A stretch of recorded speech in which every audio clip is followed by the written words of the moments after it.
모델하우스 취업 전망, 내일도 맑음. 종종 모르는 사람에게 나와 내가 하는 일을 설명해야 할 때가 있다. 간단히 설명하기 위해 부동산 관련 일을 한다고 말하는데 그럴 때마다 사람들은 공인중개사를 떠올린다. 하지만 내 직업은 공인중개사가 아니다. 한국인은 부동산에 관심이 많아서 부동산 관련 직업에도 관심이 많다. 공인중개사에 대한 관심 또한 높다. 퇴직 후를 준비하는 중년이나 취업난으로 고통받는 젊은 사람들이 특히 그렇다.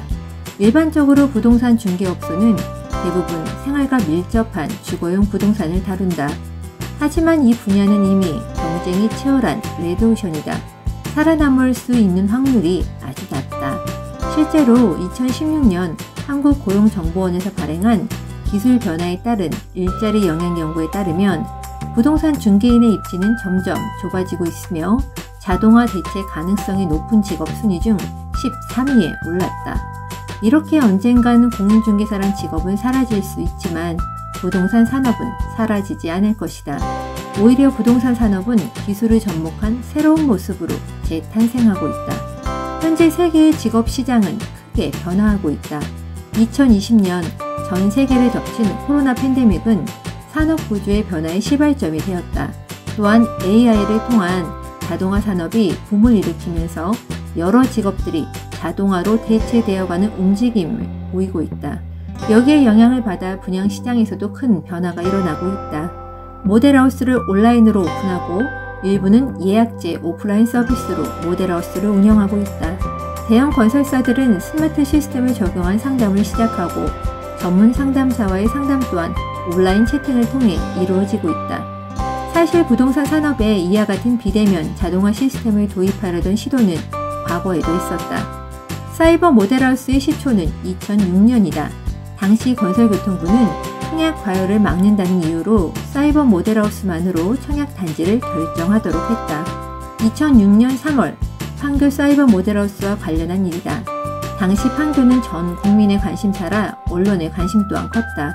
실제 근본주택을 공개하지 않는 만큼 사이버 모델하우스를 허술하게 만들 수도 없었다.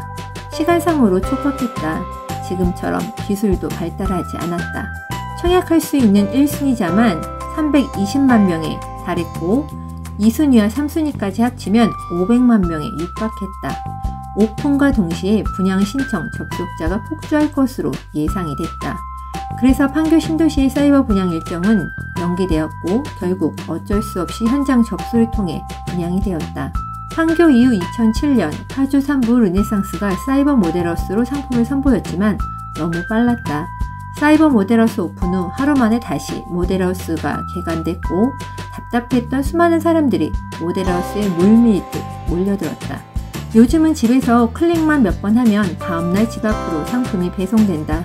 가격 비교 사이트를 통해 합리적인 가격으로 보험 상품에 가입할 수도 있다.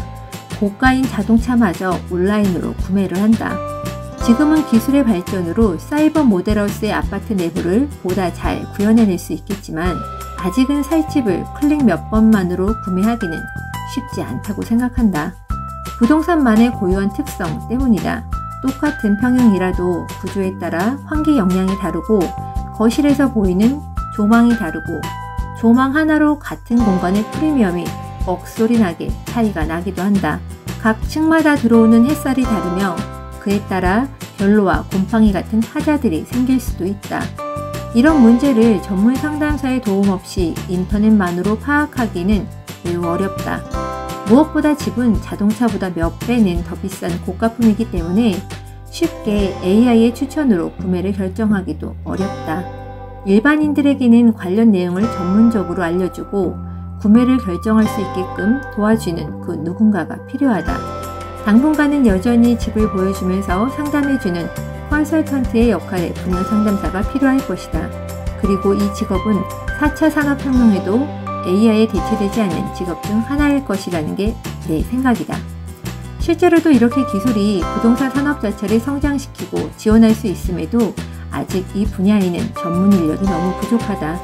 지금도 나에게 수시로 사람을 추천해달라는 요청이 있지만 떠오르는 사람이 별로 없다. 산업의 성장 속도에 인력 공급이 따라가지 못하기 때문이다. 그 말은 아직 이 분야가 잠재적으로 성장 가능성이 그만큼 높은 것을 의미한다. 2017년 국토해양부에서 발표한 종합부동산 서비스 산업의 발전 방향에서 정부는 부동산 관련 종합 서비스에 대한 지속적인 방향성을 제시했다. 정부 차원에서도 이 분야를 관심 있게 지켜보고 있다는 걸 의미한다.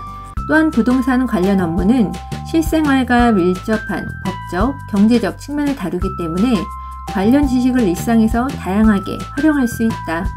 사업을 한다면 부동산 매매나 임대 계약을 해야 하고, 독립을 하거나 결혼을 하면 살 집을 구해야 하고, 또 부동산을 통한 재테크에 관심이 있는 사람 중 분양 관련 일을 해봤던 경험이 있다면 실무 지식을 유용하게 활용할 수도 있다. 한마디로 이 분야는 계속 변화하고 발전하기 때문에 다양한 직종과 기회가 있고, 따라서 앞으로도 전망이 맑을 것으로 예측된다.